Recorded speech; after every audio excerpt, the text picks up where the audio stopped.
Pasti kan Gen Z ini kan sering banget nongkrong ya. Iya, benar. Anggaplah seminggu 1 kali nongkrong. 1 kali nongkrong mengeluarkan 50.000. Kalau 1 tahun dapetnya berapa tuh? Kultip Kuliah 3 Menit. Assalamualaikum warahmatullahi wabarakatuh. Hai Life Friends, gimana nih kamu puasanya masih lancar atau enggak? Kita bakal bahas nih soal prinsip YOLO alias You Only Need One. Apa sih YOLO itu? YOLO itu kamu cuma butuh satu barang yang mungkin dia lebih pricey dibandingkan barang-barang lainnya. Tapi itu sangat berkualitas dibandingkan kamu punya 10 barang di rumah yang harganya murah tapi ujung-ujungnya malah jadi sampah. Ini bukan berarti YOLO itu mengharuskan kamu jadi minimalis ekstrim banget ya. Ini cuman cara kamu untuk smart spending aja gitu. Sekarang ini banyak banget Gen Z khususnya ya, kayak tergiur barang-barang yang murah nih. Aku pernah beli handphone second yang baru 30 menit pakai nih Salma, itu baterainya udah drop. Astaga. Padahal ya kalau misalkan aku bisa menahan diri terlebih dahulu, aku bisa dapat handphone yang sama dengan harga yang bagus dan yang lebih berkualitas tentunya. Ya, gimana ya caranya supaya kita tuh bisa resist atau tahan dari godaan diskon, tapi tetap bisa stylish loh di era-era sekarang ini. Jadi aku sebenarnya punya 4 mindset. Kira-kira apa tuh? Nah, untuk yang pertama, teman-teman harus bisa membedakan antara keinginan dan kebutuhan. Contohnya, misalkan teman-teman ingin membeli sebuah sepatu, ini harus dilihat bahwasanya sepatu ini digunakan untuk sebuah kebutuhan atau hanya keinginan sesaat aja. Betul. Kalau misalkan sesuai dengan kebutuhan, maka bisa dibeli. Atau kalau misalnya emang teman-teman kepikiran terus tuh sama sepatunya, kalian bisa banget loh untuk nabung karena itu barang nggak akan hilang kemana-mana. Selanjutnya, kita juga membahas hitung cost per use. Jadi, misalkan ada sebuah jaket dengan harga 500.000 yang bisa tahan sampai 5 tahun. Dibandingkan dengan jaket yang harga 100.000, itu hanya kuat 2 bulan. Kalau Salwa pilih yang mana?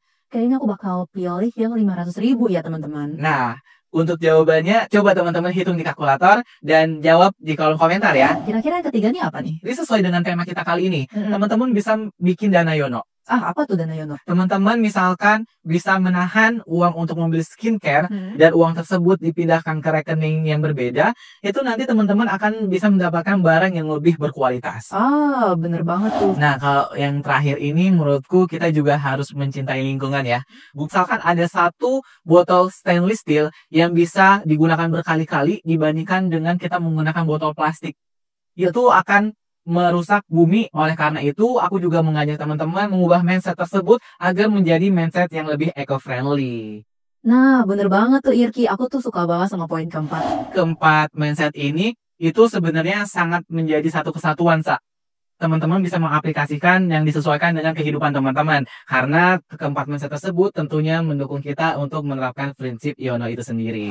Kalau aku boleh jujur ya Irki, sebetulnya untuk membeli satu barang yang mungkin pricey ya terdengarnya, itu kan kita perlu untuk menabung dulu nih. Kamu punya gak ya kayak gimana sih awal mula menabung yang bisa diaplikasikan ke banyak orang nih? Pasti penonton di sini kan kebanyakan Gen Z nih, Sal. Iya Aku banget. akan ilustrasi ini. Pasti kan Gen Z ini kan sering banget nongkrong ya. Iya. Anggaplah seminggu 1 kali nongkrong. 1 kali nongkrong mengeluarkan 50.000.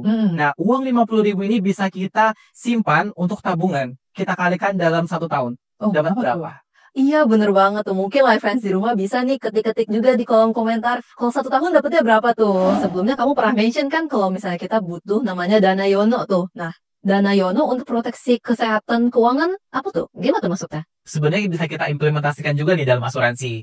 Nah, dengan asuransi kita tidak hanya melihat premi yang murah aja. Karena bisa dilihat terkadang premi yang murah manfaatnya tidak sesuai dengan profil resiko kita. Mumpung nih kita masih dalam usia yang produktif, keuangan yang menuju stabil, dan masih bisa mengekspor kegiatan-kegiatan sehari-hari kita, sudah seharusnya kita bisa diimbangi dengan asuransi.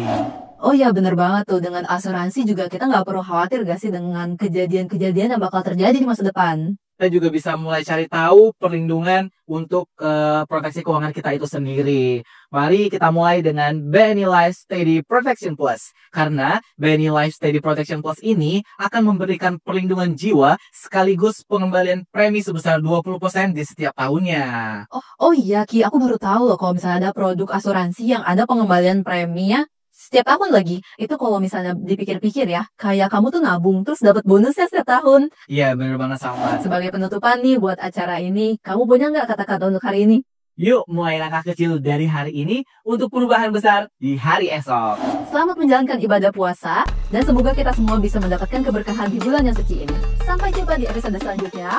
Cool Team! Kuliah 3 menit. Wassalamualaikum warahmatullahi wabarakatuh. Easy life, BNI life.